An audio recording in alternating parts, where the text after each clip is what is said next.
So the question indeed is, as we said, what is meant by this contract of erusin, which means marriage? But it's important to explain the term in its context. In Jewish law and practice, we have two stages of a marriage. The first is called erusin, which is often translated as betrothal. The second one is nisuin, which is marriage. And in worldly terms, this is somehow looked at as an engagement and then getting married. But in Jewish law, it's extremely different. This initial stage of erusin is not engagement. They are married. If they are unhappy, they actually would need a divorce. And if one of them has an affair, it's considered adultery. This erusin, which is the same as kiddushin, the Mishnah describes can be affected in one of three ways. The most common, which is nowadays to give something a gift, customarily a ring, to the woman, and this gift transaction embodies the coming into being of the marital status. And yet, we don't see that Yosef is saying that he gave a gift or a ring to his wife. Rather, he describes a marriage contract, but not the ketubah, which is the classic marriage contract. And hence, the commentaries understand it as another alternative to bringing into being the marital status, because the Mishnah describes three ways that the couple can become betrothed. One is through giving something of value, a ring, for example. A second one is handing a contract upon which is stated the intent to betroth. And the third one is that the couple engages, they cohabitate, and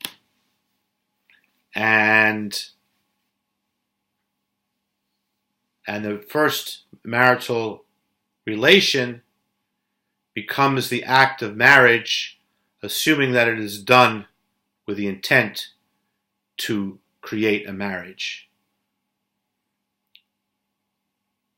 So, in a rather original twist, one commentary explains that the practice of making the betrothal by giving a gift is actually not explicitly in the Torah. It was passed down through the oral tradition.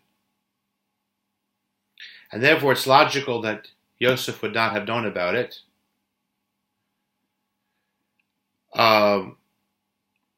The method of bringing into being marital status through first sexual act is frowned upon, actually, for understandable reasons. And so it does not make sense that Yosef would have chosen that as his modus operandi.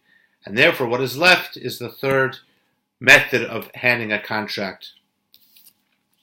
But this also seems unlikely. And the reason is as follows.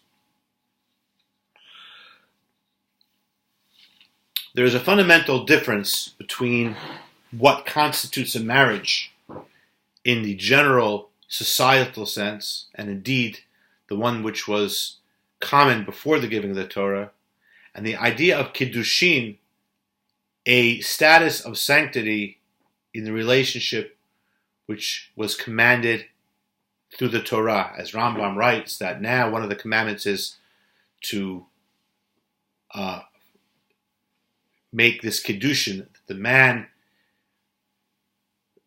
and the wife create the marital status in conjunction with the ketubah, with a written digest of the obligations of the husband to the wife. But Maimonides explains in the Mishnah Torah that before the giving of the Torah, marriage was created very simply. A man and a woman met. If they were both interested, he would bring her into his house and they become man and wife, living together. The idea that a unity between man and wife can come about without any act of living together, and certainly without the act of what's called the consummation of the marriage, without any physical contact, but merely, for example, the giving of the ring, and now they are man and wife. And if they choose not to be, they would need a proper divorce. This is something which was a commandment after the Torah, and not before. Before the Torah was given, all people, and indeed even the families of the patriarchs, in this respect were considered as non-Jews, because the legal national status of a nation of Israel also came about with the giving of the Torah. So presumably, the patriarchs would have created a marriage relationship in the same way, living together. And yet, we know that many of the commandments of the Torah were familiar to the patriarchs before the Torah was given. There's many examples of this. And it says that the Abraham, Isaac, and Jacob, the forefathers, kept many or even almost all of the commandments before the Torah was given. So here too, it would not be surprising that Yosef would try to create with his wife a similar marital process, such as would become the rule after the giving of the Torah. But here, there's a very interesting point. And the Rebbe explains a fascinating principle, that when we say that the forefathers or certain of the tribes kept some commandments of the Torah before they became obligatory, that means that the entity or the phenomenon of that act existed, but there was not yet a commandment to do it. But with marriage and Kiddushin, we find something totally different. It's not merely that the obligation did not exist, but the actual concept of Kiddushin was brought about with the giving of the Torah.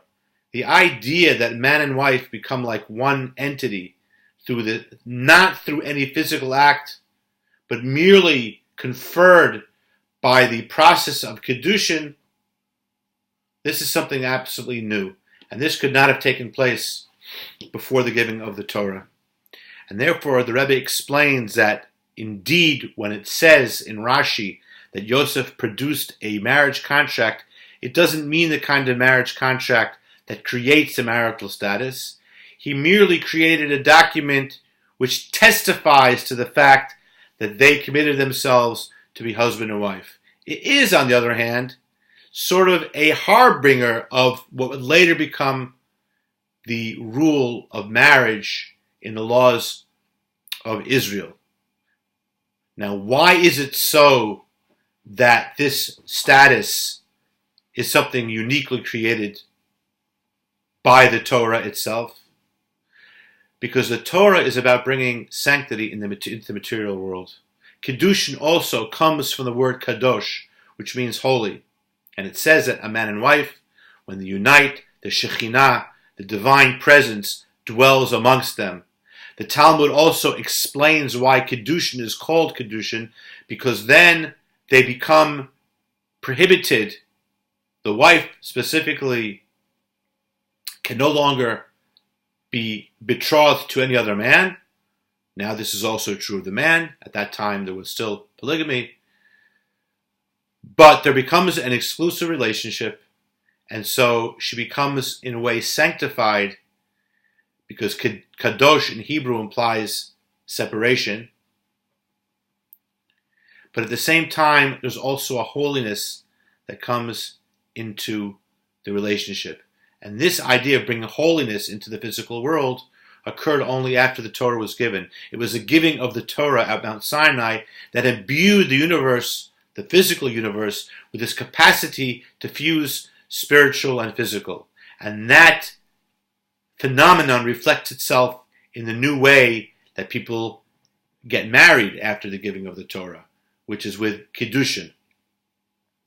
And Yosef, the last of the great figures spiritually before the beginning of the period of slavery, which was then followed by the Exodus, was in a way trying to achieve something like that level of Kedusha, something like that level of holiness, and hence he prepared a contract which didn't create betrothal in the way that it would after the giving of the Torah, but was something like that, because Yosef was in a sense the beginning of this idea of bringing holiness into the physical world.